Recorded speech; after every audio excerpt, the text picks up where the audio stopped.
Bueno, Dios les bendiga, es mi deseo, nuevamente, se los digo.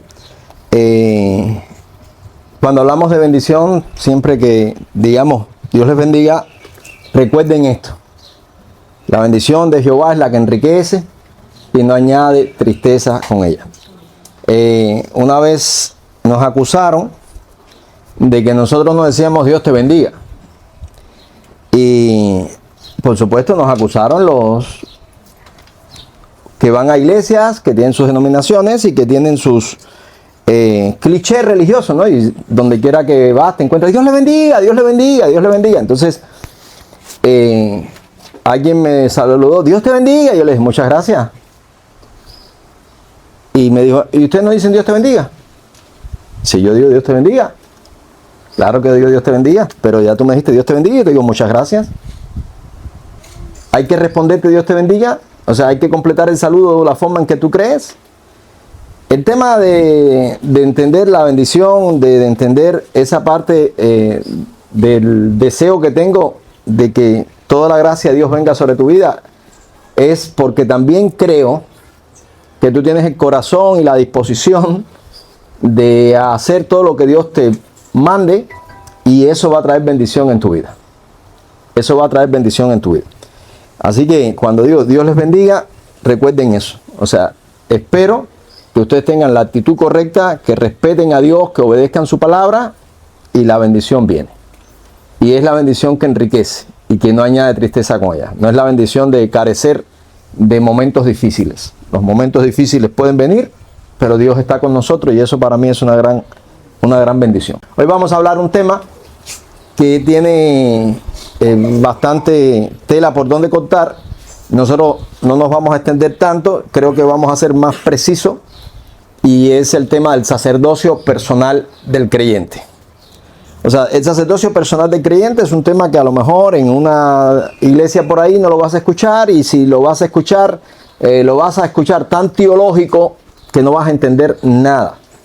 Mi propósito no es que tú te confundas en un laberinto de teologías, de terminologías y de cosas que a veces por la falta de entendimiento, no porque tú seas bruto, sino porque son preparaciones naturales de carreras específicas, pues yo quiero que tú entiendas más lo práctico, que puedas comprender esas cosas buenas que Dios nos da. El sacerdocio personal del creyente es algo que se peleó en la Reforma Protestante, y para mí es una gran bendición. El hecho de que se haya peleado en la Reforma Protestante, escúchenlo bien por favor, no quiere decir que sea un invento de la Reforma Protestante. ¿Ok? Porque a veces la gente piensa, no, porque eso fue un invento de la Reforma Protestante. No. Eso es bíblico. Eso está en la Biblia y lo vamos a ver y vamos a manejar los textos. ¿Ok? Y vamos a tratar de comprender cuál es nuestra responsabilidad. En el desarrollo de la humanidad, las cosas han ido de lo simple a lo profundo. O sea, indiscutiblemente todo se ha ido complicando, pero el hecho de que las cosas se hayan complicado no ha sido para mal, sino para mejor. ¿Ok? Para mejor. Yo quiero que comprendan. Voy a referirme a cualquier ingeniería. Las ingenierías antes se hacían de manera, vamos a decir, empírica. Cualquier persona que tenía una habilidad en un oficio desarrollaba su oficio y ya, y el mundo funcionaba. Pero el mundo funcionaba hasta el conocimiento que tenía ese mundo. Las cosas se fueron perfeccionando y se tuvieron que ir perfeccionando los conocimientos. Hoy un ingeniero, en el área que sea, no es un hombre que tenga que hacerlo todo. Es un hombre que en su área es muy bueno y que trata de manejar todos los detalles en su área. Por ahí mismo nos vamos a la medicina. Antiguamente, el barbero terminaba de pelar, se limpiaba las manos en su bata y te sacaba una muela. ¿Ok? Y si había que operarte, también te operaba. Te hacía lo que fuera. Entonces, ya vemos que la medicina se fue perfeccionando.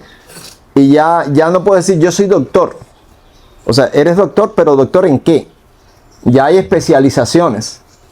Y en las especializaciones hay subespecializaciones. Y eso es porque se ha desarrollado la humanidad. Y eso es bueno. Eso es bueno. ¿Ok? Es bueno, compréndanlo. Es bueno. Lo que quiero que comprendan con esto es que la vida no es que se complique. No es que se complique. Nosotros tenemos una responsabilidad como seres humanos. Dice la Biblia, y dijo Dios, hagamos al hombre a nuestra imagen y semejanza. Y a imagen y semejanza de Dios los creó. Quiere decir que nosotros fuimos creados con la responsabilidad de cambiar nuestro entorno, de descubrir como niño pequeño en el juego de Descubre el Tesoro, ¿verdad? Todas las cosas que Dios había dejado escondidas para que nosotros las descubriéramos. Así que no hay susto. Las personas, a veces me daba cuenta, sobre todo los cristianos, creen que el mundo de fe se va a acabar si se descubren cosas.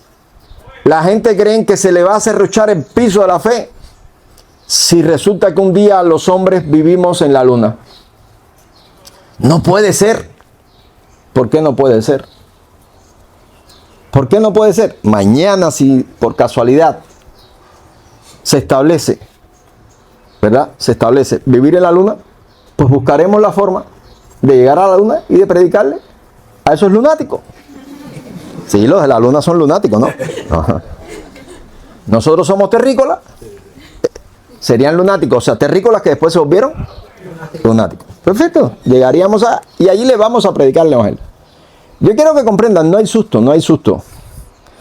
Los de la generación nuestra, que eran los analógicos, ¿verdad? Cuando vimos la Guerra de las Galaxias, ¿se acuerdan? Que salió la Guerra de las Galaxias allá por el 80 y pico. Obi-Wan Kenobi. Hablaban y se veían, y tú decías, ¿cuándo será eso? Oye, tremendo. ¿Cuándo será, Gallego? ¿Ustedes se acuerdan? Los que teníamos familia en Estados Unidos, los de la comunidad, que una carta se demoraba 6 meses para acá y 6 meses para allá, porque había que pasar por todo el proceso ese de que te lo revisaban aquí los correos y todas esas cosas. Y yo me acuerdo que las cartas que mandaba mi abuelita a su hermana eran así de gruesas, o sea, el sobre se ponía gordo, así, y era contándole todo. Yo me imagino cuando eso llegaba ya todo era diferente. Pero la verdad es que la noticia, escuchen bien, la noticia seguía viva para esa persona. En 6 meses, ¿cuántas cosas no cambian? Pero la noticia seguía viva. Pero te voy a ir un poquito más atrás, el tiempo en que no estábamos nosotros. En el lejano oeste, en los Estados Unidos, habían personas que se dedicaban a ir con el mismo periódico, pueblo por pueblo, leyéndole las noticias. Leyendo las noticias a la gente. Pueblo por pueblo, y así estaban más de un año leyendo la misma noticia. Pero esa noticia era viva y era verdad en el momento que se la estaban dando. Por supuesto, ya ahí hay otra cosa que nos podemos meter, que es la exégesis, la gramática, el valor de toda la oratoria, muchas cosas. Lo que quiero mostrarles es que la vida no es que sea complicada, es que la vida es así. Y nosotros tenemos que tratar de descubrir todas las cosas que Dios nos ha dejado en esta vida. Tenemos una responsabilidad. Yo, en lo personal, si quieres definirme, no te voy a robar mucho tiempo para que me definas. Yo soy de los que creen firmemente en la responsabilidad del hombre. Yo creo que nosotros somos creados a la imagen y semejanza de Dios. Creo en la soberanía de Dios y creo, pero yo no soy de los que creo que Dios nos tiene a nosotros así con unas cuerditas y mueve para acá y mueve para allá. No. Yo creo que Dios lo dejó claro. Vamos a hacer al hombre a nuestra imagen y semejanza. Y a imagen y semejanza Dios lo hizo. Y después dijo, muchachón, chiquitica, vengan acá. El día que coman de esa cosita, van a morir. Es responsabilidad de ustedes si comen o no comen. Ahí ya empezamos nosotros. Bueno, ¿y si no hubieran comido? ¿Qué hubiera pasado? No, y ahí viene el otro, el teólogo. Sí, pero es que ya Dios desde la predestinación había predestinado que ellos comieran. Caballero, entiéndanlo. Mi fe mi pensamiento, mi forma de creer es que si no hubieran comido estuviéramos nosotros en el jardín del Edén todavía montando arriba leones. Para que entiendan. Así de sencillo. Así de sencillo. Dios hubiera hecho todo. Pero bueno, pero es que la Biblia dice. Claro, yo sé lo que la Biblia dice. No me digas nada. Creo en la responsabilidad humana. Y yo creo que la responsabilidad humana cambia el entorno. La responsabilidad humana sube el civismo a una sociedad. La responsabilidad humana entrona tiranos o quita tiranos. No, pero Dios pone reyes y quita reyes. Ajá, yo lo sé. Lo dice la Biblia. ¿Y qué? Te sigo haciendo preguntas para que te compliques. Y nos complicamos. Entonces Dios se goza en que un tirano me mate, haga esto y esto. No, pero entonces vas a seguir enredándote. Para al final terminar entendiendo que nosotros tenemos una responsabilidad. Dios podrá poner un rey malo, pero yo voy a buscar la forma de escaparme de ese rey malo. Esa es la responsabilidad humana. A esa responsabilidad yo le llamo el sacerdocio personal del creyente. A esa responsabilidad yo le llamo que el ser humano tiene en sus manos, escúchalo bien, en sus manos su eternidad. Eres el arquitecto de tu futuro. No, yo no creo en eso. Perfecto, ese es tu problema. Tú puedes creer en lo que te da la gana. Ya estoy diciendo que yo creo en la responsabilidad humana. ¿Tú no crees en eso? No creas, ese es tu problema. O tu decisión. No, a lo mejor no es un problema, es tu determinación. Yo sé lo que estoy diciendo. Porque esto que estoy diciendo es para mí, no es para ti. Es para mí. Porque yo necesito entender cómo Dios opera. Y hace muchos años entendí una cosa. Esta es la teología. ¿Qué cosa me hace estudiar la teología? El comportamiento de Dios. Trato de entender cómo Dios se comporta y qué dice Dios de Él. ¿A través de qué? De las Escrituras y de las experiencias vivenciales que podemos tener que se confirmen en las Escrituras. ¿Ok? Eso es teología. Pero hay otra parte. Y es la antropología. Y no es más que el estudio del comportamiento humano. Las cosas que a nosotros nos pasan porque no manejamos correctamente nuestro entorno. Entonces, cuando hablemos de ingeniería, no podemos seguir pensando en un coche de caballo con un eje burdo de madera, ya con una manteca de ballena echada en el medio, una rueda de 4, 5, 6 palos, 8 palos, 10 palos, según la profesionalidad del que la haga, y un pedazo de cuero para evitar que cuando lleguemos a la ciudad, en los adoquines, haga coc, coc, coc, coc. Perfecto. ¿Qué sucedió? Mientras que yo vivía en el campo, yo no sabía que existían los adoquines. Estoy pensando en la antigüedad, no estoy pensando ahora. Por tanto, la rueda, los chinos, los japoneses, fueron mucho tiempo enemigos de la rueda. ¿Por qué? Porque ellos decían que la rueda en la transportación complicaban el terreno. Complicaban el terreno. Entonces por eso tú ves en las películas antiguas que se echaban al hombro. Qué desgraciado, ¿no? No, estamos cuidando el terreno. ¿Y mi hombro quién lo cuida? Entonces, estas cosas fueron entendiéndose. ¿Por qué? Porque hay un desarrollo natural de la humanidad. Traten de comprenderme. Traten de comprenderme, porque cuando lleguemos a este tema del sacerdocio personal del creyente, es necesario definir cosas. Es necesario definir cosas. Alguien un día dijo, voy a hacer un carro. Un motor de combustión interna. ¿Qué cosa es un motor de combustión interna? ¿Por qué se llama motor de combustión interna? La gente no entiende qué es un motor de combustión interna. ¿Es que acaso hay un motor de combustión externa? Claro. Hay un motor de combustión externa, que es la máquina de vapor. Y esa máquina producía, ¿verdad?, una fuerza a través del vapor. Y esa fuerza producía un movimiento. Y ese movimiento iba a una biela. Y esa biela, han visto en las locomotoras que hacen chuc, chuc, chuc, chuc, chuc, chuc, chuc, chuc. Eso mismo, alguien dijo, vamos a meter todo eso en una cámara interna. Todo eso lo vamos a tratar de meter aquí. Y vamos a producir la combustión dentro de algo.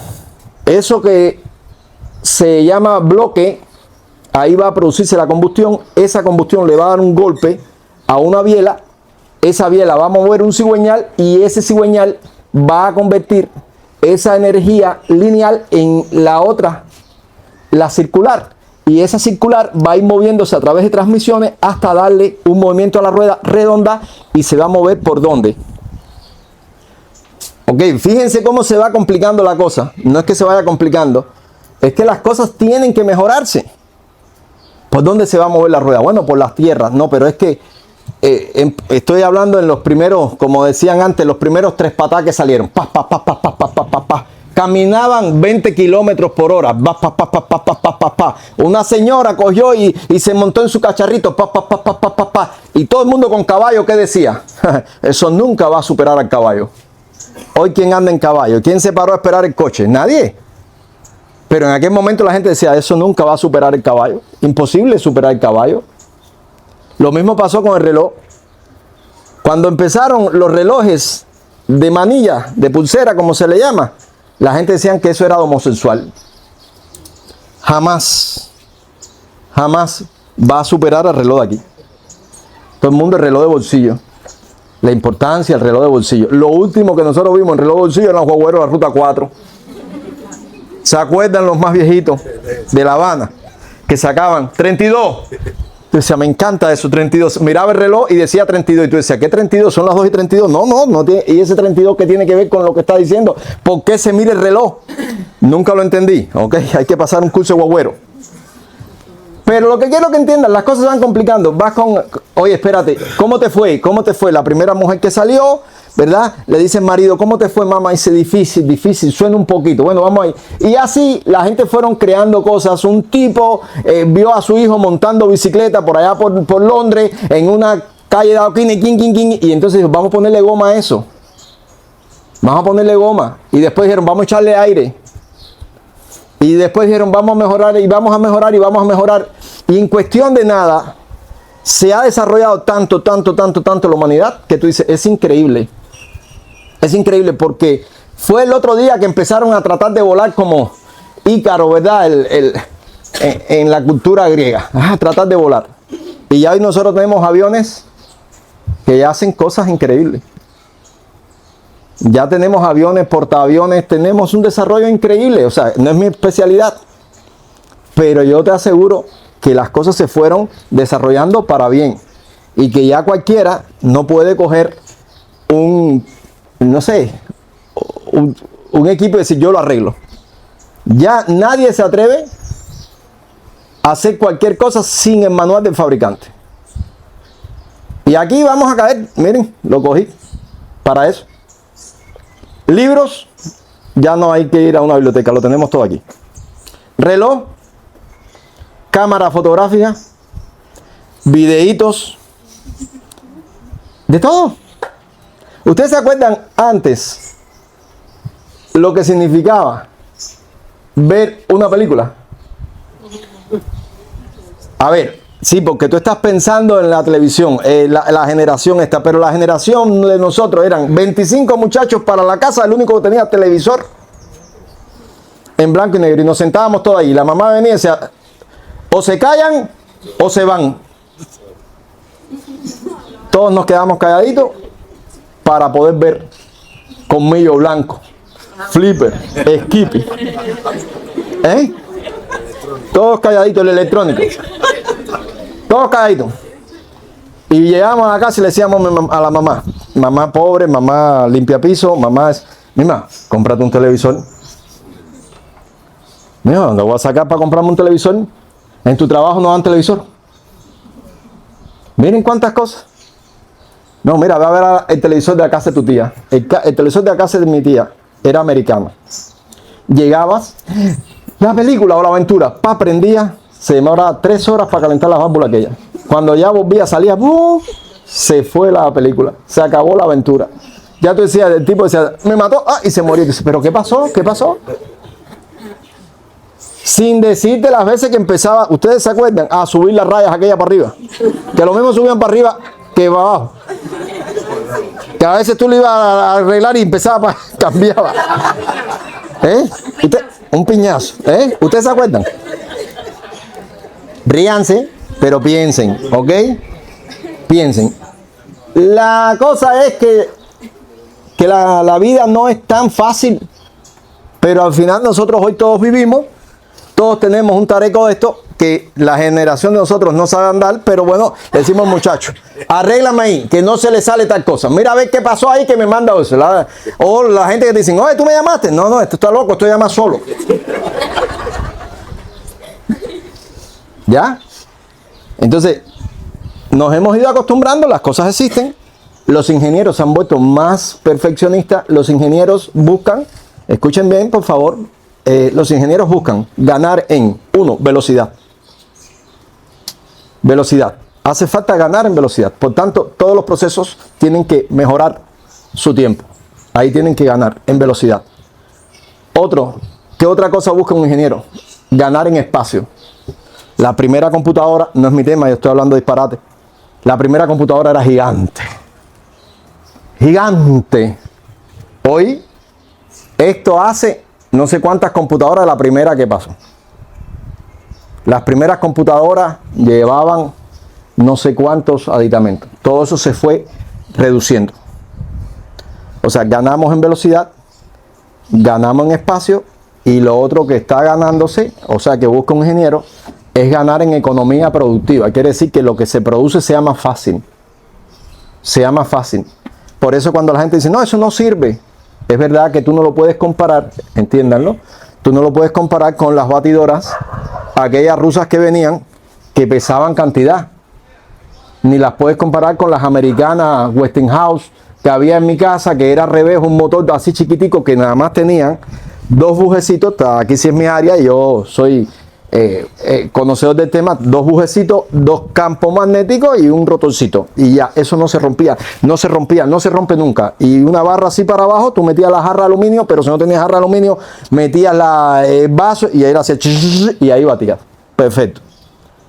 ¿Y qué pasó? Que se murió mi tía y un día te cansaste tú y botaste aquello. Y después que botaste aquello porque estaba feo, porque no estaba en onda, que tenías que pensar, que dices, espérate, este es vintage, ¿no? Vintage, ¿cómo es? Vintage, o esto es antiqui, ¿verdad? No, dices, no, yo voy por una moderna de esa. Y te compraste una moderna RC no sé qué cosa, y aquello cuando hiciste así, que tenía 7 velocidades, de las cuales dejaron funcionar 3, y al final con una que funcione, a ti te cuadra, ya que has batido de platanito, porque tú lo que quieres es hacer batido de platanito. ¿Alguna vez entendiste para qué una batidora tiene tantos botoncitos? ¿Alguna vez usaste todo eso? Yo me dedicaba a eso, niño inquieto. Con la primera Chrome que llegaron a mi casa, se la mandaron a una abuela a los Estados Unidos.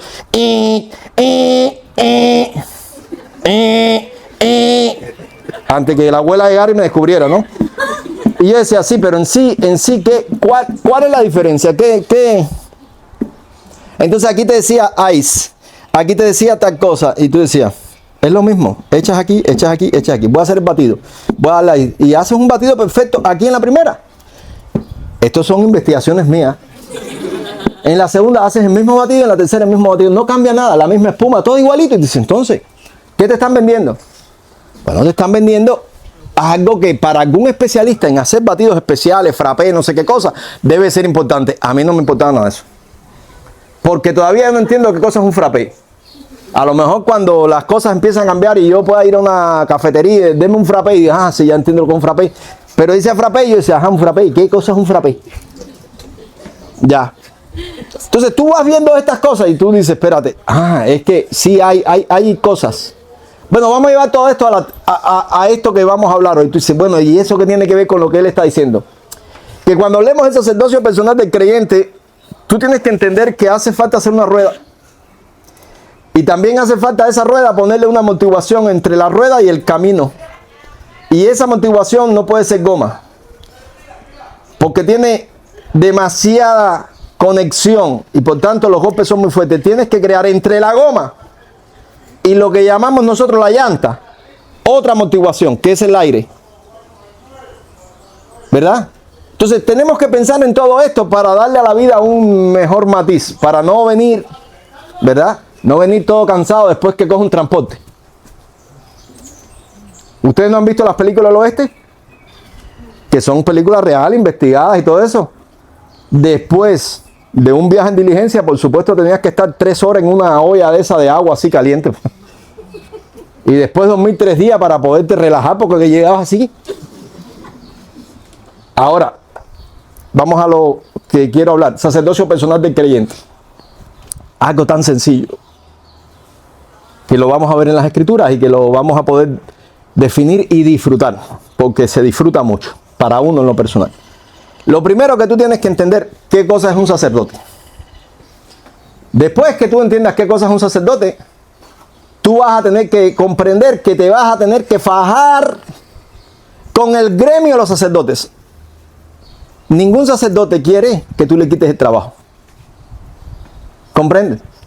Por eso ahí es la frase que yo digo, la religión fue, es y será un gran negocio. No un negocio, un gran negocio. Ningún sacerdote quiere que tú le quites el trabajo. Bíblicamente, ¿ustedes se acuerdan cuando José empezó a comprar la tierra a la gente en Egipto? Cuando ya dijo, viene una gran hambruna, ¿y qué hago?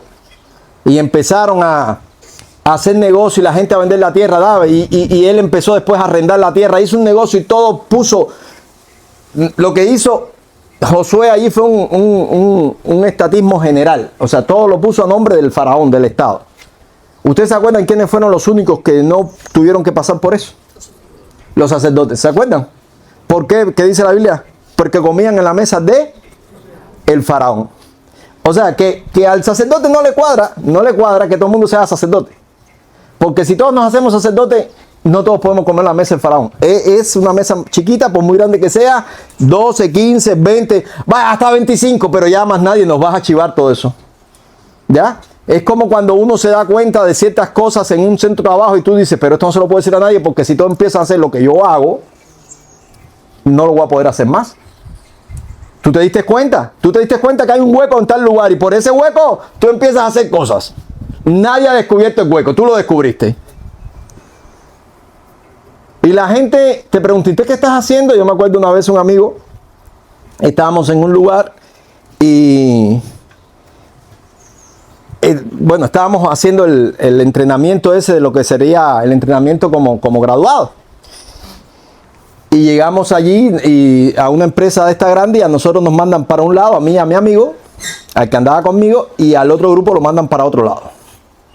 Y entonces lo mandan para la parte más importante y a nosotros nos mandan para un huequito. Y el amigo iba a protestar y le dije, tranquilo, que nos mandaron para el mejor lugar. En Cristo aprendí la bendición de pasar inadvertido.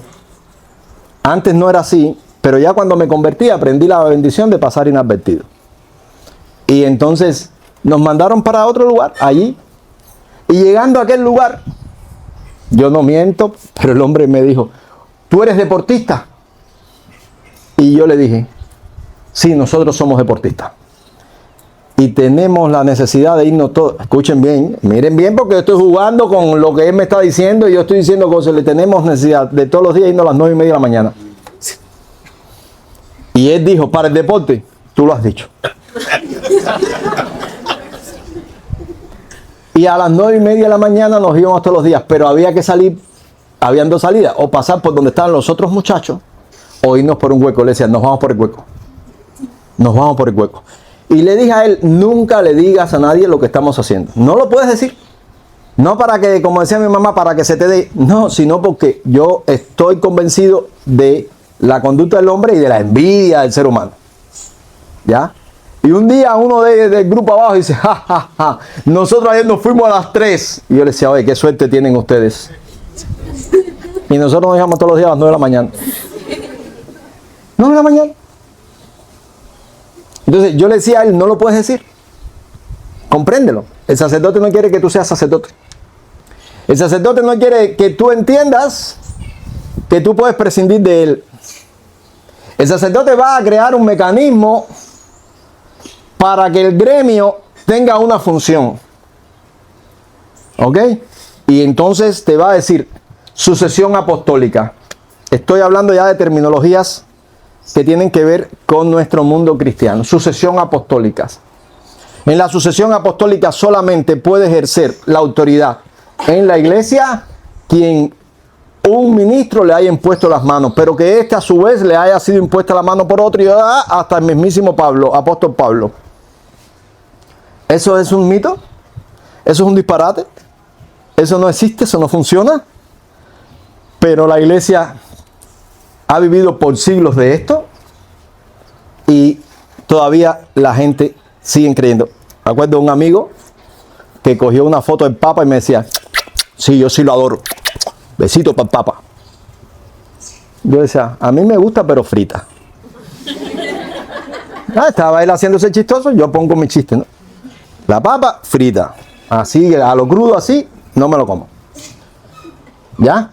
Entonces, yo quiero que entiendan, cuando la gente están allí, ustedes no lo han visto, que están esperando en la catedral de San Pedro, que haya la fumarola y que diga, vemos papa. ¿Ustedes no han visto cómo la gente llora? ¿Y ustedes saben por qué lloran? ¿Ustedes saben por qué lloran? ¿No entienden por qué lloran? No hay nadie pellizcándolos. ¿Ustedes saben por qué lloran? Lloran porque ellos creen realmente en el dogma de la Iglesia Católica. Y ellos creen que si no hay papa en la iglesia se queda sin cabeza. Y la cabeza para nosotros, todo el mundo sabe que es Jesucristo, pero ellos crearon otra cabeza. Y ellos saben que en la historia de su religión, en los momentos donde los papas no estuvieron o se corrompieron, era muy difícil definir a toda aquella gente con todas sus ideas, con todos sus sínodos. Entonces, ellos lloran como diciendo, seguimos existiendo. Por eso es que lloran. Sigue existiendo la Iglesia Católica.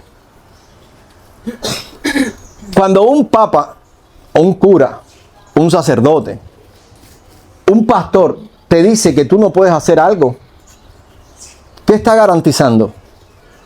Está garantizando tu dependencia de él.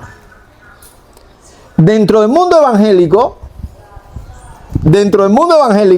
nosotros tenemos muchos papas, muchos curas, muchos sacerdotes dentro del mundo evangélico. Y aquí quiero moverle el piso a mucha gente. Hay una pregunta. ¿Puede una persona que no es pastor, que no ha estudiado seminario, que no ha predicado, puede impartir la cena? ¿Puede impartir la cena? Ahí es donde viene el problema. No, espérate, yo me voy a cubrir con el pastor. Déjame ver, pastor, yo puedo. La pregunta es, bueno, y si no hay un pastor que te diga algo, ¿qué haces? Yo he conocido muchísimos cristianos que no participan de la cena. Y cuando les he preguntado, ¿por qué ustedes no participan de la cena? No, porque aquí no hay pastores. Y cuando dice la Biblia que hagan esto en memoria de mí, dice, y lo harán con los pastores. No lo dice, lo harán con los pastores. Un cristiano tiene la responsabilidad de recordar a Cristo todos los días, pero tiene la responsabilidad de llevar este símbolo a la vida de los suyos. Por tanto, un padre de familia, y ya antes de acusarme de hereje y de caerme a piedra, denme un chance de correr por algún hueco. ¿Ok? Un padre de familia puede perfectamente decirle a sus hijos y a su esposa, vamos a sentarnos, vamos a compartir, vamos a hablar del Señor y vamos a tomar la cena. Eso es sacerdocio personal del creyente. Ahora tú me vas a decir, pero espérate, mira, es que hace falta. Mira, comprende. Hay muchas cosas que pueden ser mejor. Pero ¿funciona o no funciona? Ok, si yo necesito mover una pieza y puedo coger un montacarga con todas las condiciones montacarga que hace así, levanta, corre para acá, corre para allá, eso es magnífico. Pero si yo no tengo montacarga, o si el lugar donde está la pieza no puede entrar nada, no puedo poner una grúa, yo levanto con una barreta por un lado, le pongo un tubo, lo empujo, otro viene y le pone el otro tubo y lo vamos caminando y lo caminamos más de 200 metros, así, estoy hablando por experiencia. ¿Resolví el problema o no resolví el problema? ¿Tenía que esperar yo que viniera una grúa? ¿Tenía que esperar que mi amigo el del montacarga le dieran un chance en su trabajo para meterse, romper la cerca para que él pueda entrar, levantarme la pieza y correr para allá? Yo puedo resolver mi problema de manera rústica. Por tanto, ¿es malo tener un montacargas? No, magnífico. Pero si tengo un montacargas, tengo que darle mantenimiento. Y me va a costar. Y el uso del montacargas es muy corto. Para mí, para una empresa no, pero para mí, yo no puedo tener un montacargas para eso. Es como yo no soy carpintero. Por tanto, yo no voy a comprar una sierra, yo tengo un serrucho. Yo no voy a comprar un trompo, una garlopa, yo tengo un cepillito de eso. Yo no voy a comprar cualquier equipo de eso sofisticado. Yo tengo una trincha y con eso yo hago lo que yo necesito. No queda profesional, no importa, eso es para mí. Yo estoy resolviendo mi problema. Yo estoy resolviendo mi problema. Por tanto, si mi familia necesita la cena, yo se la voy a compartir. Yo soy un padre de familia, yo no soy sacerdote, yo lo sé. Yo no soy pastor, yo lo sé. Yo no he pasado seminario, yo lo sé. Pero yo tengo una responsabilidad. Yo tengo una responsabilidad. Esa responsabilidad es cuidar mi alma y la de los míos. Yo no voy a esperar que venga un sacerdocio. Acuérdense, en la Biblia, en el libro de los jueces, hubo negocios. Me llevo a este porque es sacerdote. Me llevo a este porque es levita. Me llevo a este porque tiene el efod. Me llevo a este, o sea, como tratando de buscar un tipo de protección espiritual. Nosotros sabemos que ninguna protección es mejor que guardar sus palabras, sus mandamientos. No hay nada mejor que eso. No hay nada mejor que eso. O sea, tú no necesitas una virgen. Tú no necesitas el cáliz en tu casa. Tú no necesitas que el cura, el pastor coma en tu casa. Nada de eso va a traer bendiciones. Esas son supersticiones. Compréndelo. Salía Pavarotti a sus conciertos. Un gran cantante. A ver, la potencia era de él. Él cantaba porque era él. Oh, sáleme. Ay, qué lindo, qué bien. Pero antes de cada gira, Pavarotti iba a ver al Papa. Vivían cerquita. Iba al Papa. El Papa lo bendecía y él salía. Regresando le daba al Papa un gran por ciento de las ganancias de la gira. El Papa no quería que dejara de bendecir. El Papa le decía todo lo que él quería escuchar. Ve contigo, Dios, guardará tu voz, que con tu voz puedas bendecir a las naciones. Todo lo que él quiera decir. Compréndanlo. Yo quiero que comprendan. ¿Es malo tener un sacerdocio? No. ¿Es malo tener un liderazgo espiritual? No. ¿Es malo tener hermanos que puedan vivir del evangelio, como dice la Biblia, el que predica el evangelio, vive el evangelio, para que estudie más, trabaje más en el desarrollo de la iglesia? No. No. Pero, si yo no tengo nada de esto, yo tengo una responsabilidad sacerdotal. Yo tengo una responsabilidad sacerdotal. Yo tengo que hacerle a mis familias, a mi gente querida, pues memoria de lo que Cristo hizo por nosotros en la cruz del Calvario. Porque el principio de la Pascua era precisamente eso, recordar las grandes cosas que Dios había hecho por nosotros. Y el principio de la cena del Señor, que es un equivalente a la Pascua, o la Pascua era figura de lo que venía después, es precisamente recordar lo que Cristo hizo por nosotros. La Iglesia Católica, en su católico-romana, en su paganismo, llegó a entender que el hombre era inmundo y que como la sangre de Cristo, el vino era por transustanciación, la sangre de verdad de Cristo, y los hombres tenían barba, y la sangre de Cristo se quedaba en la barba de ellos, entonces determinaron que el cáliz se pusiera en un lugar con el vino, con la sangre de Cristo, que era sangre de Cristo, un lugar simbólico, y el hombre natural, el cristiano de a pie, solamente iba a tomar la hostia, ¿verdad? Esa galletica, que por eso cuando te dicen te voy a dar una hostia, es que te van a dar una galleta, ¿verdad? Y se le llama galleta por el push, ¿verdad? Entonces, te ponía la hostia y ya, pero tú no tomabas el vino. ¿Por qué? Porque tú venías inmundo. Miren cuántas cosas se crean. ¿Para qué? Pues para darte una pseudo espiritualidad. Una pseudo espiritualidad. Entonces, si por casualidad el cura te responsabilizaba a ti de llevarte el cáliz para tu casa y guárdalo allá, como pasaba en mi casa, que mi tía lo guardaba en su casa y un día mi hermano y yo dijimos, ¿qué hay en esa bolsita? Y cuando sacamos la copa, esto es oro, oro puro. Y rápidamente mi hermano decía, ¿y si lo vendemos? Le vamos a vender el cáliz al cura. Por supuesto, no era oro, eso es un bronce bien pulido. Pero decía, esto es oro, éramos niños, ¿no? Y llegó mi tía, ¿qué hacen con eso? Suelten el cáliz, ¿qué? Esto es, no sé, ahí uno dice contra, pero eso es una copa. ¿Ya? Todo esto va creando, ya les dije, un gremio. Un gremio. Y en ese gremio se van creando infraestructuras de poder que funcionan. Entonces una vez yo llego a un lugar y me encuentro con una señora, o sea, una señora me lleva a la otra y me dice, mira, le dice a esa señora, mira, él es pastor, y aquella mujer empieza a hablarme de que ella necesitaba un pastor, que el pueblo aquel necesitaba un pastor, necesitamos un pastor aquí. Y yo le empiezo a decir, le quiero hacer ver que sí, que va a tener un pastor, pero un pastor a la distancia, porque la gente quiere eso, un pastor, que el pastor como en mi casa. Pero ella me empieza a contar que el pastor anterior le había robado la puerca. Y el pastor vino y me comió la puerca, y esto y lo otro. Y yo, ya está bien, el tipo es sinvergüenza, te comió la puerca ya.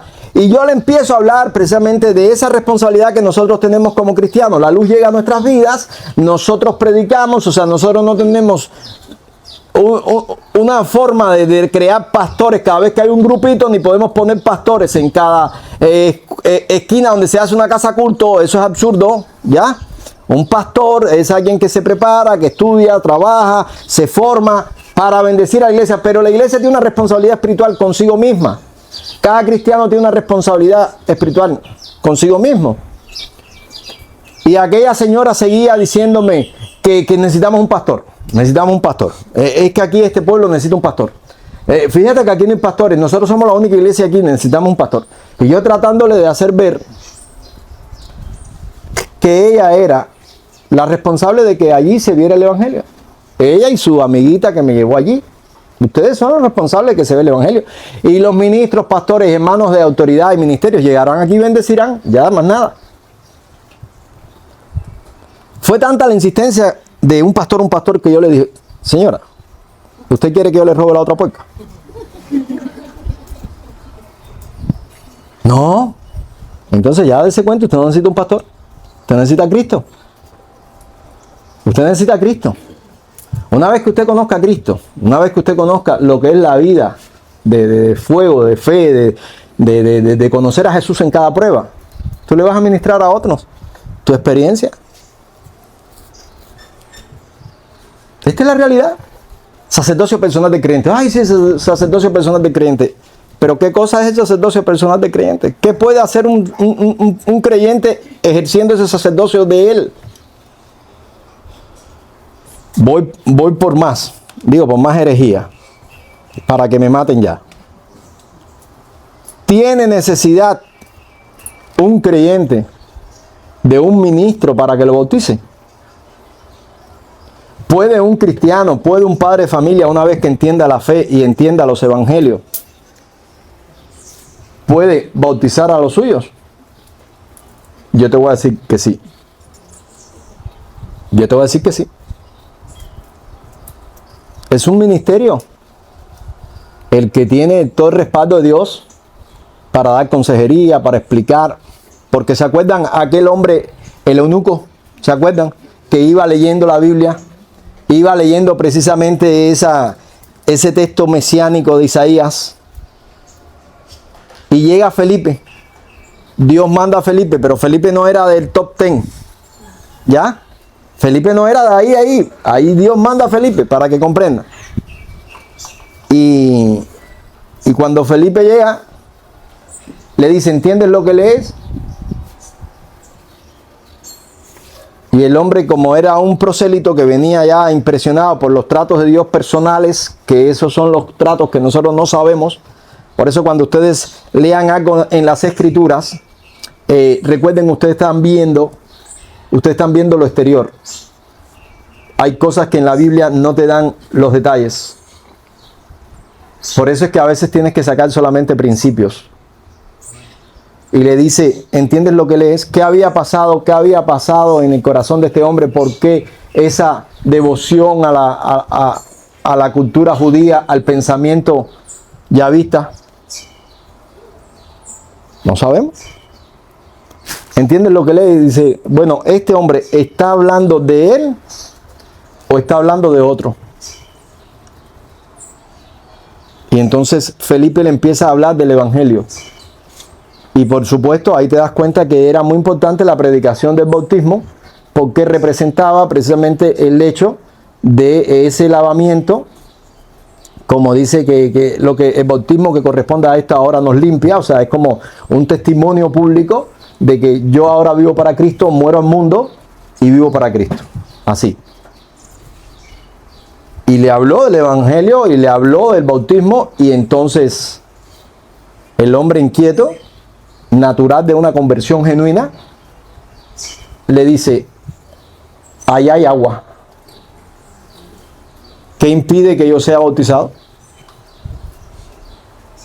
Y Felipe le dijo, si crees de todo corazón.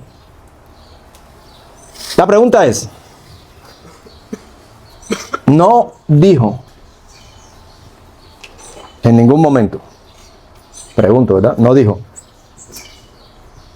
hace falta un ministro. No dijo, hace falta un sacerdote. Hace falta un apóstol. Hace falta que de los que están allá en Jerusalén vengan. No fue eso lo que dijo. ¿Qué dijo? Si crees de todo corazón. En el momento fue bautizado, ¿y qué dice la Biblia? Si eres de los carismáticos, dice, no, y que Dios lo cogió a él y lo botó para allá y salió en otro lado, Felipe en otro lado. Yo soy de los otros, de los que se meten más en los detallitos. ¿Qué dice? Siguió gozoso el camino. A Felipe lo mandaron para no sé qué misión, pero él siguió gozoso. Eso es lo que yo veo. El gozo de ese hombre salió gozoso. ¿Por qué? Porque había experimentado la salvación. Había experimentado la salvación. Sacerdocio personal del creyente te lleva a una responsabilidad. Yo quiero que comprendas. Vamos a buscar, bueno, no lo busquen si quieren, solamente yo no los engaño, escúchenlo.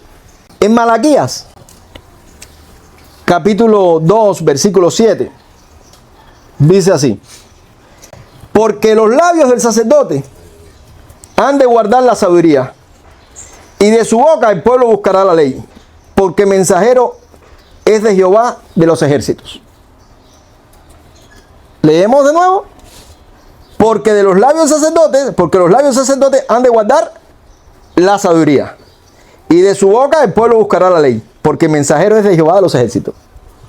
Entonces, cuando yo hablo de sacerdocio personal de creyente, no estoy diciendo, a ver, todo el mundo saca a bautizar para allá afuera. Sí, porque ahora entonces todo el mundo dice, entonces yo voy a bautizar, ya yo voy a bautizar, ven acá, ven que te voy a bautizar. Ven, que yo te voy a impartir la cena. Estás cerrando. Y voy a decirte, como dice la Biblia, erráis ignorando las escrituras y el poder de Dios. Está cerrando. Está cerrando. En el conocimiento y en la revelación progresiva que nosotros hemos tenido, nosotros sabemos la importancia del cuerpo. La Biblia deja muchos salmos, muchas palabras de la importancia del cuerpo, del grupo. Dice la Biblia que es una bendición el sacerdocio. Dice, mirad cuán bueno y delicioso es habitar los hermanos juntos en armonía, porque allí envía Jehová bendición y vida eterna. Y empieza a explicar, dice, porque es como el rocío de monte en monte, dice, el aceite que cae sobre la cabeza, la barba de Aarón, sobre todas las vestiduras. O sea, esa bendición que viene desde los ministerios hacia el cuerpo, amén. Si en algún momento por ausencia de ministerios el pueblo tiene que ejercer sacerdocio, tiene que entender esto. Tiene que entender esto. Uno, importante, porque los labios del sacerdote han de guardar la sabiduría. Tienes que guardar la sabiduría. Por tanto, sacerdocio personal del creyente no es que todos andamos por ahí haciendo lo que nos da la gana. Sacerdocio personal del creyente es que todos tenemos una responsabilidad de cuidar nuestra espiritualidad. Todos tenemos una responsabilidad de cuidar lo que Dios nos ha marcado. Dios sabe qué es lo que necesitamos, cuál es nuestra debilidad, y nosotros tenemos que trabajar en nuestro ego. Nosotros tenemos que trabajar en todos los detalles, esos que marca Dios cuando te dice te veo inventando. Porque cuando tú hables, tú tienes que guardar la sabiduría. Tú tienes que tener un respaldo escritural de lo que estás diciendo. Por tanto, en tu sacerdocio personal, tú tienes que estudiar la Biblia. Escudriñad las escrituras, dice la Biblia, porque ellas son los que dan testimonio de mí. Nosotros, si vamos a ejercer el sacerdocio personal del creyente, tenemos que escudriñar las escrituras. No escudriñar las escrituras, olvídate del tema del sacerdocio personal del creyente. Tú sigues siendo un imberbe. Nosotros tenemos que estudiar las escrituras. Es una responsabilidad. Hay que leer, hay que buscar y hay que entender cosas. Y hay que dar respuestas. Papá, ¿por qué si Dios sabía que Adán iba a comer de la matica, por qué puso la matica? Busca la respuesta, no esperes que yo te la diga, ¿ok? Busca la respuesta. Cuando el niño te haga esa pregunta, que tú estás ejerciendo sacerdocio personal de creyente en tu familia, tú dices a estudiar, a buscar. Y automáticamente te vas a encontrar un tipo que ya caminó el camino adelante y te va a decir es por esto y esto y esto. Y, tú dices, y ahí te vas a dar cuenta que hay que respetar los ministerios. Yo respeto muchísimo los ministerios.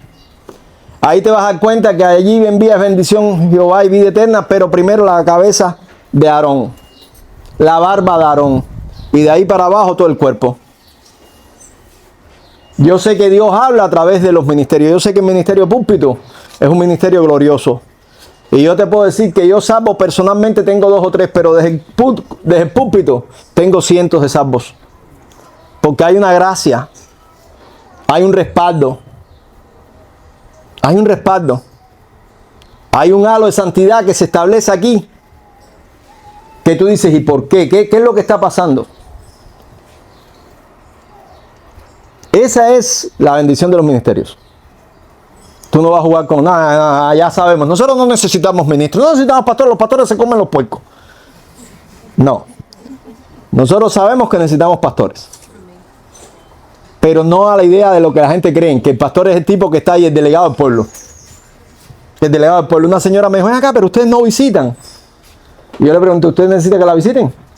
No, pero yo pregunto, ¿ustedes no visitan? Vuelvo a preguntarle yo, ¿usted necesita que la visiten? No, pero es que como, no sé, pero ustedes no visitan. Así, eso fueron varias veces. ¿Qué es lo que pasa? Que están acostumbrados a que el pastor llegue a tu casa a todas horas. ¿Cómo está? A ver, créanme, yo llevo años en esto. Yo he estado en todos los bandos. ¿Ok? Cuando el pastor se va, se quedan. Pero es que el pastor coge cada hora. Él es buenísimo. Pero coge cada hora para venir. Yo creo que me vio hasta en ajustadores. ¿Cuál es la idea? ¿Qué tú necesitas? ¿Qué tú necesitas? Miren, para que entiendan, porque a lo mejor tú vas a decir, no, pero espérate. Cuando yo era joven, más joven que ahora, yo cogía mi bicicleta y salía por Boyero, así, reparto, parcelación moderna, eléctrico, por ahí salía así, y llegaba al Vedado. Y del Vedado iba subiendo, visitando personas por persona. En bicicleta yo iba hasta Ceibelagua, Guanajay, Batabanó, Caimito, Playa, Marianao. Predicando, hablando, visitando. ¿Cuánto fruto tuve de eso? Nada. No quiero decir que eso sea infructífero. Lo que quiero que entienda es que son mecanismos de trabajo que tú puedes analizar un día y decir, lo voy a dejar aparte, no me funciona. ¿Ok? Una de las cosas que más importa a la hora de hacer cualquier cosa es el lugar donde se va a aplicar. Entonces yo le decía una vez a los hermanos, a otros pastores, yo les decía, ustedes no saben la bendición de ser pastor de campo. A mí me encantaría ser un pastor de campo. Pero yo no soy un pastor de campo, yo soy un pastor de ciudad. La ciudad tiene sus características. ¿Ya? A mí me encanta, por ejemplo, los cultos a las 8:30 de la noche, después que todo el mundo comió. En los campos, después que ya todo el mundo se preparó a salir para la iglesia y estar de 8:30 a 10 de la noche allí, teniendo un tiempo de alabanza, después un momento, y después cada cual va sin peligro para su casa.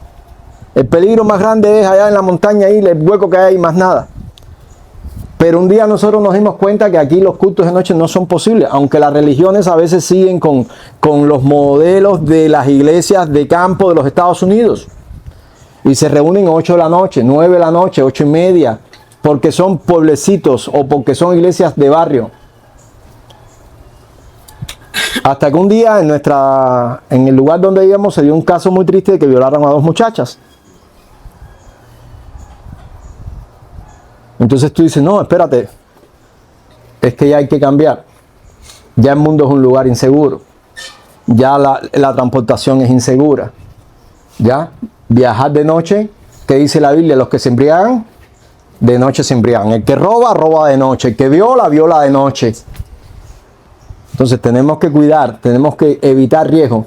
Ya, pero lo que quiero que entienda es, la aplicación de las cosas prácticas vienen precisamente por haberla usado. Y cuando tú ves que una persona logró algo en el tiempo, tú dices, déjame respetar a esta persona. Y por eso es que se respetan los ministerios.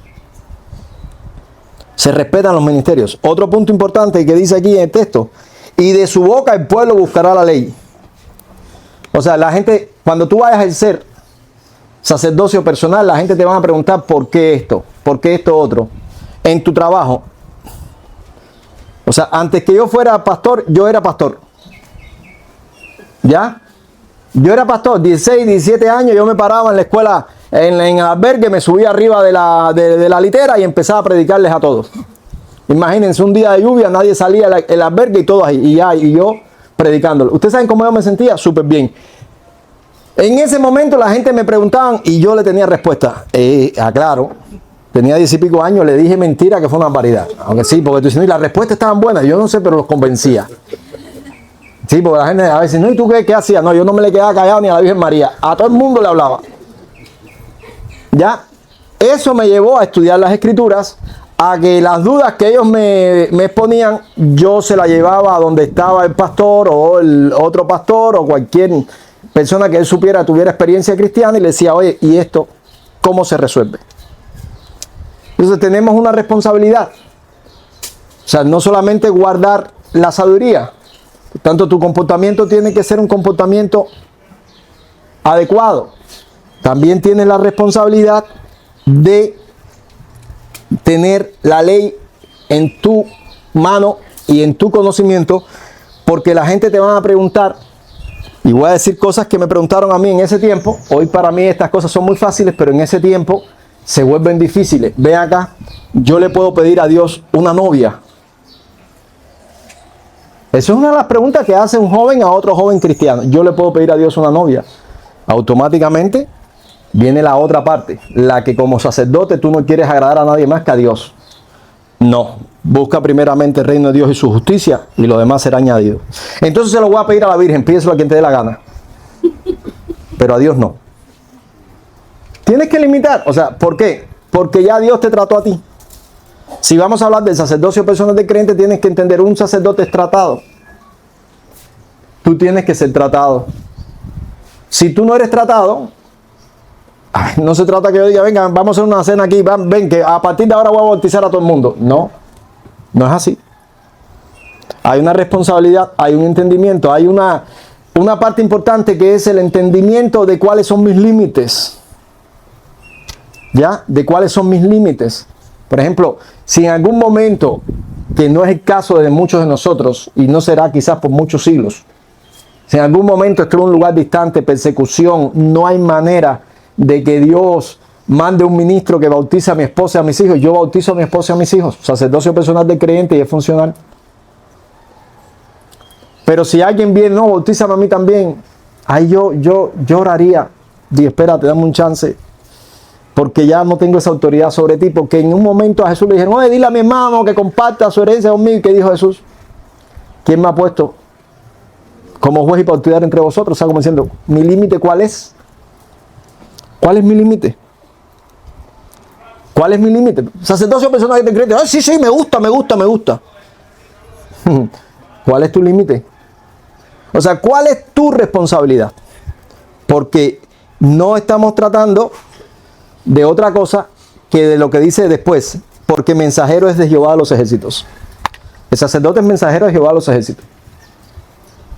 Aquí vamos a entender algo. Los cristianos todos tienen la responsabilidad de predicar el evangelio. Sacerdocio personal de creyente te va a llevar a un entendimiento de tu responsabilidad en el reino. Una vez una persona que no visitaba, que no venía a la iglesia, la llamé y le dije, yo quiero que tú me respondas una cosa. Si todos ustedes están sentados ahí esperando que el pastor venga y el pastor no vino, ni da razones de por qué no viene, ¿qué tú crees del pastor? En ese momento se vuelve la gente tan benigna porque ya saben que le vas a virar la tortilla. Y te dicen, bueno, el pastor tendrá sus justificaciones, perfecto. Y si al otro domingo vuelve a pasar lo mismo, si al otro domingo vuelve a pasar lo mismo, bueno, debe tener un problema, ¿ok? Y al otro también vuelve a pasar lo mismo. Por favor, sé honesta. Tú dirías, este pastor está mal, ¿sí o no? ¿Este pastor está mal? Yo quiero que ustedes entiendan, dice la Biblia, no dejando de congregarse como algunos tiempos costumbre. Hay muchos de ustedes que se pasan más de un mes sin venir a la iglesia. Más de un mes sin ir a la iglesia, sin venir los domingos. ¿Me vas a decir lo mismo? Es que tú no sabes cuáles son mis problemas. Me estás juzgando. ¿Llevas más de un mes sin venir a la iglesia? Te metes 3, 4 domingos sin venir a la iglesia. ¿Y no? ¿Por qué no viene a la iglesia? ¿Por qué no viene a la iglesia? Porque es que mi nietecito venía este domingo. En el otro, porque mi marido me dijo que tal vez venía un amigo de él que había que tener. En el otro, por lo que sea. No dejando de congregarse como algunos tiempos costumbre. Tienes costumbre de no congregarte. Ya, tú no estás amando a Dios. ¿Ya? Y yo te voy a decir lo que tú vas a decir si yo llevo 4 meses, 4 semanas sin venir a la iglesia. Este pastor está mal. Este pastor no le importa a Dios. Este pastor no le importa nada de esto. ¿Sí o no? No, sí, es verdad. Eso mismo digo yo de ti. Tú estás mal, a ti no te importa nada de esto. Y para colmo tienes un corazón babilónico. Porque en el corazón babilónico la gente cree que el responsable de la consagración es el sacerdote. Porque en la iglesia católica los hombres fuman, las mujeres son adúlteras, van al cura, pero espérate, la monja y el cura sí tienen que ser consagrados. Y para mí la iglesia católica es la gran ramera, es la Babilonia la grande. En el mundo religioso pasa igual. En el mundo religioso pasa igual. La gente cree que el responsable de la consagración es el clero. El laicado no tiene que ser consagrado. ¿Tú no crees en el sacerdocio personal de creyente? Yo lo creo y lo disfruto muchísimo. Es la responsabilidad de cada creyente de llevar al mundo entero el mensaje de Jehová. A través de su vida, a través de su integridad, a través de su estudio profundo de las Escrituras. Tienes que saber dar respuesta con mansedumbre a los que demandan razón de tu fe. No puedes ser un energúmeno. La gente no te puede humillar. ¿Tú no crees en el sacerdocio del creyente? Yo creo. Me encanta. La gente no te puede humillar. La gente no te puede decir una palabrita y tú no sé qué responderle. No puede ser así. No puede ser así. Tienes que tener recuerdo de lo que dice. Eres mensajero de Jehová de los ejércitos. Eres mensajero de Jehová de los ejércitos. Sacerdocio personal del creyente. Vamos a Lucas capítulo 12, por favor. Lucas capítulo 12, en el versículo 57. Te dice algo que tiene muchísimo que ver con esto del sacerdocio personal del creyente. ¿Y por qué no juzgáis por vosotros mismos lo que es justo? Sacerdocio personal del creyente. ¿Y por qué no juzgáis por vosotros mismos lo que es justo? Dice, cuando vayas al magistrado con tu adversario, dice, procura en el camino arreglarte con él. No sea que te arrastre al juez, el juez te entregue al alguacil y el alguacil te mete en la cárcel. Te digo que no saldrás de allí hasta que hayas pagado la última blanca. Sacerdocio personal del creyente. ¿Por qué no juzga por ti mismo lo que es justo? El conflicto que tú tienes con tu hermano, júzgalo a ver. Juzga si es justo lo que estás haciendo. Juzga si es justo tu demora en pagar el dinero. Juzga si es justo tu forma de actuar cuando fuiste a pedir. Que pusiste tu cara de necesitado. Y cuando tenías que devolver, pusiste tu cara de policía. Juzga si es justo.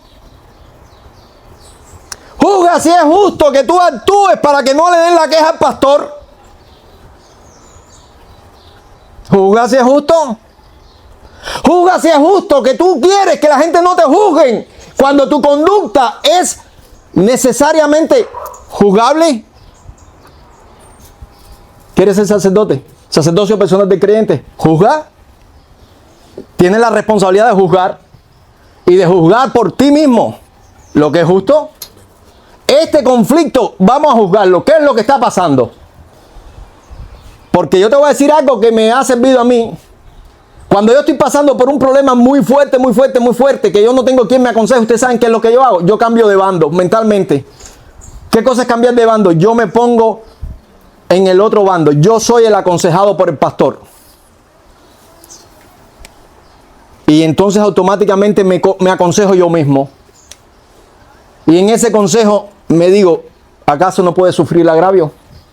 ¿Acaso no es mejor irle a pedir perdón al hermano y restituir eso? ¿Acaso no es mejor perder unas monedas que perder la vida de un alma o la tuya misma? Y así yo voy juzgando. Yo voy juzgando. ¿Por qué? Para que no pase esto. ¿Por qué dice que te va a llevar al juez? Vas a entrar a un conflicto y ese conflicto va a tomar una dimensión y esa dimensión va a ser tan fuerte que te vas a quedar ahí endeudado para siempre. ¿Por qué no juzgáis por vosotros mismos lo que es justo? ¿Sacerdocio personal de creyente? Díganme. El problema que tienes en tu matrimonio, sacerdocio personal de creyente, ¿cómo lo arreglamos? Vamos a ver, vamos a hacer el análisis. ¿Cuál fue la problemática? ¿Por qué? ¿Qué hace falta? Vamos a darle solución a esto. Yo tengo que cuidar mi vida. Sacerdocio personal de creyente. Tengo que cuidar mi vida. Aquí adentro esto se tiene que cuidar. Yo tengo que cuidar mi corazón, mi mente. Yo tengo que cuidarme. Aunque en un momento tenga un berrinche que quiera matar a alguien. ¿Por qué no juzgáis por vosotros mismos lo que es justo? ¿Por qué no te da la oportunidad de amar? Porque eso es una de las cosas que el Espíritu te marca. Ya, perdona y ama. Ya, deja eso, ama. Automáticamente, cuando tú entiendas esto y el Espíritu Santo te empieza a tratar, tú sabes lo que tú vas a hacer. Tú vas a ser proactivo. Y esa proactividad es la que venimos siempre trayendo cuando damos una consejería. No te metas en eso. Y muchas personas dicen, pero ese es el criterio del pastor, ese es el criterio de Rolando. No lo hagas, ese es su criterio. Tú puedes hacer otras cosas. Sí puedes hacer lo que te dé la gana. Pero, por favor, ¿por qué me molestas? ¿Para qué pides consejos si vas a hacer lo que te da la gana? ¿Por qué no juzgas por ti mismo lo que es justo? Llegó alguien a mi casa y me dijo, pastor, yo me voy mañana, pero si usted me dice que no me vaya, yo pierdo el pasaje. No me digas. ¿Me vas a poner a mí en ese estado? ¿Me vas a poner a mí en esas condiciones? No. Sacerdocio personal del creyente. ¿Por qué no juzgáis por vosotros mismos lo que es justo? ¿Por qué no juzgas correctamente por ti mismo? ¿Qué tú crees que es el pastor? A la gente le gusta decir, yo hablé con el pastor, yo me cubrí con el pastor, yo me cubrí con Rolando. Por favor, no digas más eso. Cuando estás diciendo eso es porque algo malo quieres hacer. O porque te lo están señalando que lo que estás haciendo está mal, pero tú sigues en tu testarudez, en tu obstinación. ¿Por qué no juzgáis por vosotros mismos lo que es justo? ¿Acaso es justo eso que estás haciendo? ¿Acaso es justo? ¿Es justo el pago que estás dando? ¿O es justo el salario que estás demandando? ¿O es justo lo que estás haciendo? ¿Es justo? Eso lo tienes que examinar tú. Eso lo tienes que examinar tú. Yo cuando voy a hacer algo, yo estoy convencido de lo que yo voy a hacer. Yo no actúo porque ¿qué van a decir la gente de mí? No, ya eso fue otro tiempo. Ya a mí no me importa lo que la gente diga de mí. Decía Finney, hay 3 personas en nosotros, lo que la gente piensa que tú eres, lo que tú crees que eres y lo que tú eres realmente delante de Dios. Esta última es la importante. ¿Qué soy yo realmente delante de Dios? Sacerdocio personal del creyente. ¿Te gusta la ideita, verdad? A mí también. A mí sí me encanta la idea. Sacerdocio personal del creyente. Todos tenemos responsabilidad de cuidar nuestra espiritualidad. Todos tenemos nuestra responsabilidad de llevar a los nuestros a un crecimiento. Todos tenemos la responsabilidad de dar cultos familiares. El otro día unos hermanos me vinieron a ver y le estoy dando el culto familiar a mi esposo. Dice, pero un par de viejos sentados ahí, culto familiar. Hablar temas. Tenemos que prepararnos. ¿Por qué? Porque cada etapa de la vida tiene un problema. Cada etapa de la vida tiene una circunstancia. Cada etapa, hoy ya te duele las caderas, te duele esto, te duele lo otro, te duele lo otro. Pasan muchas cosas. Lógicamente te levantas y tú dices, ay, todo me duele. Y lógicamente te molesta y no sabes por qué estás molesta. Es que todo te duele. ¿Qué haces? Estírate y sigue andando, que nadie se va a parar por ti. Hay que hablar de estos temas en culto familiar. Pues se habla de culto familiar y nada más estás pensando tú, tu esposa y los niños. ¿No? Ya los niños crecieron, los niños ya son hombres, ya los niños tienen que dar su culto familiar por su casa. Ahora el culto familiar es esto. Sacerdocio personal del creyente. ¿Lo quieres? Ya entendiste que no es ir a la iglesia. Ay, aquí estamos todos, el Señor. Es una responsabilidad. ¿Por qué voy a la iglesia? Porque es una responsabilidad, porque es un mandamiento, no dejan de congregarse. Yo nunca he dejado de congregarme. Es que no me concibo y creo que muchos de nosotros cuando vivimos los temas, el periodo este de la pandemia, nos volvimos como locos. Uno decía, necesitamos grupo, bulla, bulto. Algunos nos cogimos y nos fuimos para allá, para Remedio, para allá, que aquello ya estaba abierto, aquí estaba cerrado. Vamos a hacer un culto, necesitamos culto, necesitamos bulla. Para nosotros esto es vida. Sacerdocio personal del creyente. El sacerdote tiene la responsabilidad de crear todo el sistema litúrgico. Por tanto, la adoración, la alabanza, todo eso es importante. Bendito Dios cuando tú llegas a una casa y veas a un padre con una guitarra, aunque sea macharracándola ahí, y cantándole canciones a sus hijos. Dice, ahí hay un sacerdote. Ahí hay un sacerdote. Cuando ya las personas envejecen y no ven espiritualidad a sus hijos en él, ya murió un sacerdote. Sacerdocio personal del creyente. Déjenme terminar la idea. Ya. 2 Corintios capítulo 13. Amado, un sacerdote tiene la responsabilidad de juzgar. Por tanto, para juzgar, dice la Biblia que el espiritual juzga todas las cosas. Él no es juzgado por nadie. O sea, tú tienes la responsabilidad de ser espiritual. ¿Estás conmigo de acuerdo, verdad? Tenemos que ser espirituales. No es el cura el que tiene que ser espiritual. No es la monja la que tiene que ser espiritual. No son los seminaristas los que tienen que ser espiritual. El hombre de Dios, la mujer de Dios es un hombre espiritual, una mujer espiritual. Sabe buscar el alimento, sabe sacar de este libro el alimento. Disfruta el texto, disfruta descubrir una verdad de un texto. El gremio religioso por mucho tiempo dijo, no, ustedes no están aptos para leer las escrituras. Por eso yo digo que la Reforma redescubrió. La Reforma redescubrió. ¿Por qué redescubrió esto de sacerdocio personal? Porque dijo, lo primero que hay que hacer es crear un conocimiento de lo que Dios demanda. Biblias en el idioma de cada cual. Y después dijeron, hay que aceptar las diferencias de pensamiento y se tiene que crear el debate. Y a partir de ese debate, Europa se desarrolló. España se quedó tranquilita ahí en las colonias, ¿verdad? Porque la Reforma y toda la colonización de América fueron ahí mismo en el mismo tiempo.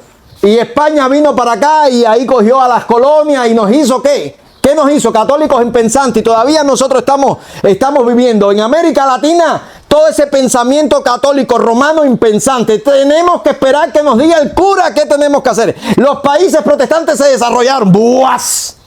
¿Y por qué se desarrollaron? Porque aceptaron que otros pensaran diferente. Porque el cura no se le puede ocurrir todo, porque el cura no es sábelo todo aunque sepa mucho. Hay que aceptar que otros piensen y que otros digan, eso es sacerdocio personal del creyente.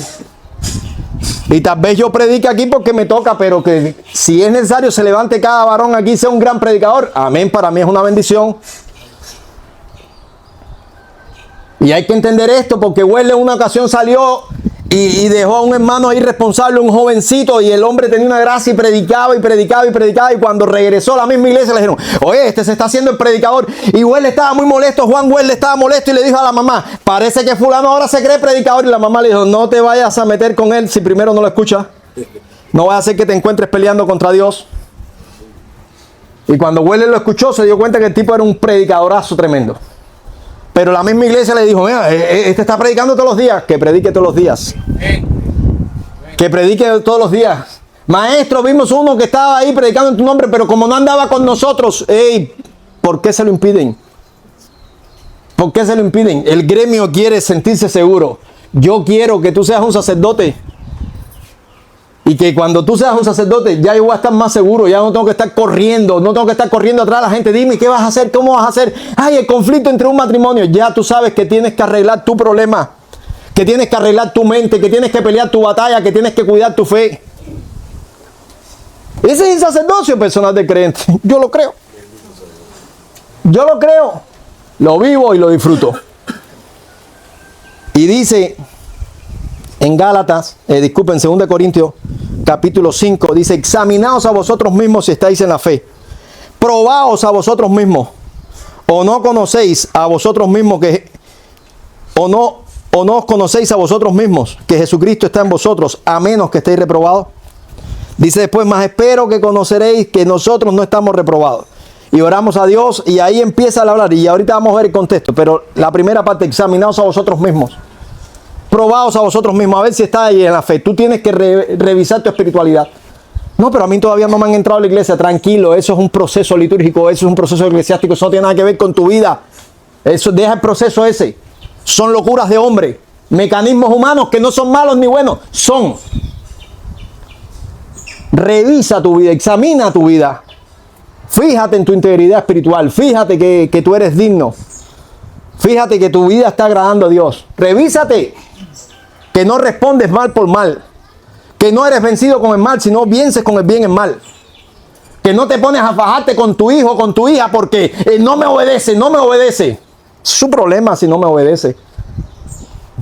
Una vez alguien le preguntó a mi esposa porque los muchachos adolescentes, tú sabes cómo se ponen ellos, ahí que enfrentan a los padres. ¿Los tuyos no hacen eso con su papá? Mi esposa le dijo, no hay invento. No hay invento. No hay invento. ¿Ok? En la casa se hace lo que yo diga. ¿Por qué? Porque es mi responsabilidad espiritual cuidar el funcionamiento del hogar. No, pero que los jóvenes tienen derecho. Los jóvenes no tienen ningún derecho. Cuando traigan comida, desayuno, almuerzo y comida, y tengan una mujer y tengan hijos, ese es su derecho. Cójanlo para allá. Aquí hacen lo que yo diga. Para bien de ellos. Esto no es para mal. Sí, porque no, pero espérate, eso es que no se te ocurra irte con el discurso de este mundo. No se te ocurra irte con el discurso de este mundo. Y no solamente, ese discurso no es moderno. Acuérdate, aquel joven que le dijo al padre, dame la parte de la herencia que me corresponde, y se fue y lo gastó todo. Él creía que la gente se iba a impresionar y él no sabe que allá afuera es un mundo de lobos. El mundo es grande para todo el mundo.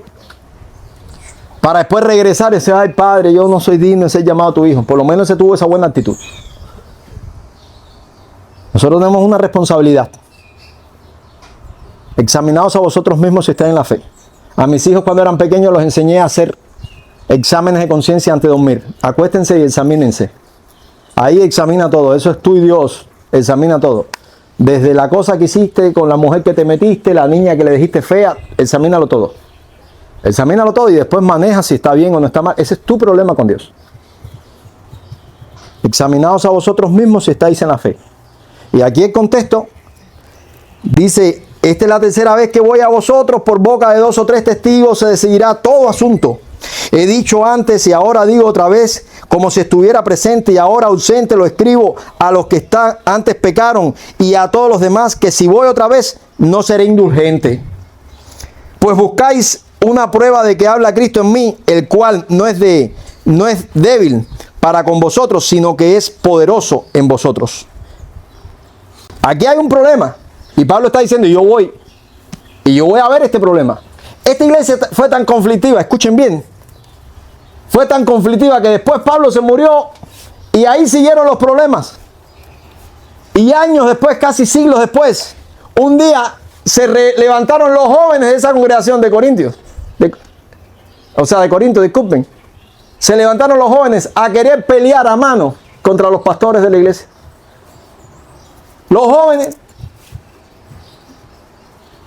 ¿Qué estado de mediocridad? ¿Qué estado de rebeldía? ¿Qué estado? Tuvo que escribir un obispo y decirle, oye, ¿qué les pasa a ustedes? Jóvenes, obedezcan. Jóvenes, amén. ¿Qué les pasa a ustedes? ¿Qué han entendido que es el cristianismo? Examinaos a vosotros mismos si están en la fe. Dice, mas espero que conoceréis que nosotros no estamos reprobados. Y oramos a Dios que ninguna cosa mala hagáis, no para que nosotros aparezcamos aprobados, sino para que vosotros hagáis lo bueno, aunque nosotros seamos como reprobados. Porque nada podemos contra la verdad, sino por la verdad. Nada podemos contra la verdad, sino por la verdad. Por lo cual nos gozamos de que seamos nosotros débiles y que vosotros estéis fuertes, y aún oramos por vuestra perfección. Sacerdocio personal de creyentes. Aquí está un apóstol diciendo, nosotros queremos que ustedes sean sacerdotes. Nosotros queremos que ustedes sean pastores. Nosotros queremos que ustedes sean perfectos. ¿Quién dijo que queremos enseñorearnos de ustedes? Queremos que respeten la autoridad bíblica, pero que ustedes tengan un crecimiento espiritual que para el bien de ustedes sea glorioso. Por lo cual nos gozamos de que seamos nosotros débiles y que vosotros estéis fuertes, y aún oramos por vuestra perfección. Por esto os escribo estando ausente, para no usar de severidad cuando esté presente, conforme a la autoridad que el Señor me ha dado, para edificación y no para destrucción.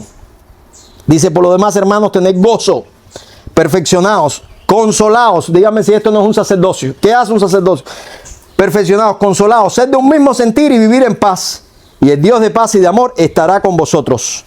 Saludaos unos a otros con ósculo santo. ¿Quieres ser un sacerdote? Es esto. Es una responsabilidad espiritual que tiene la iglesia. Es una responsabilidad espiritual que tiene cada cristiano. Bendito Dios que la iglesia en el periodo de la Reforma revivió esto. Pero esto lo tenemos que entender nosotros. Esto no es un invento de hombre. Vamos a inclinar nuestro rostro. Padre, en el nombre de Jesús, te damos gracias por la responsabilidad que como cristianos tenemos. Y te rogamos que tu Santo Espíritu no nos falte. Te rogamos que seamos nosotros muy cuidadosos con todo lo que tú pones en nuestras manos. Queremos esa gran bendición. Esa bendición que enriquece y que no añade tristeza con ella, Señor. Ayúdanos a servirte. Déjanos ser perfectos. Amén. Y amén. Dios les bendiga. Muchas gracias a ustedes por su gentileza. Hemos terminado y nos saludamos en el amor de Cristo, Dios mediante.